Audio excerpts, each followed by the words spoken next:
होली भले दिन में पुणी सामना को आसिला आउ एक घटना। संबलपुर रे फुटिला बोमा। संबलपुर टाउन थाना अंतर्गत पीरबाबा छक निकट में बोमामाड़ होइथबा नै अभियोग होइछि। रिपोर्ट हिसाब रे 26 तारीख संध्या 6टारू 6:30 मध्य किछि अजଣା दुर्बृत्त पीरबाबा छक निकट रे थिबा एक धार्मिक अनुष्ठान उपरकू बोमामाड़ करथिले। आउ बोमामाड़ हेबा फलरे एथिरे एक बुलेट गाड़ी पोड़ीजिबा सहित 3 जण आहत होई संबलपुर मेडिकल रे एबे चिकित्सित हेउथबा सूचना रहिछि।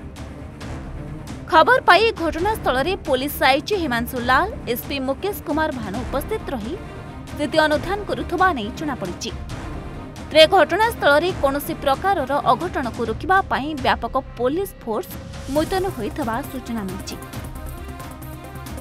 उपास मास होचे एटा उपास चली शांति श्रृंखला सहित चली उपास ठीक 6-15 आड़े उपास खुलला परे तबे निज निजर घर के बाहर जाइछन ऊपर आड़ू बुलेट 3 जन आहत।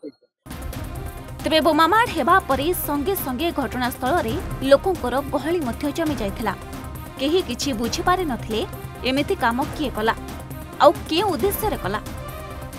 एसबु जिनिस को अनुध्यान कले कह जाय पारे कि दिन जहाँ भी थाउ ना कहीं अपराधी किंतु अपराध घटाइबा कथा ही घटाइबे। Bureau report, Odisha Bhaskar. नमस्कार, आपण व्यवसाय करबा को चाहउछथि कि किछि एपरि व्यवसाय जहाँ आपनको कम समय रे अधिक लाभ देबो। भारतर अन्यतम अग्रणी फ्यूएल कंपनी भारत फ्यूएल पक्षरु आमे आपनको एही सुवर्ण सुजोग जोगी देउछु। ट्रांसपोर्टेशन देय मुक्त अछि।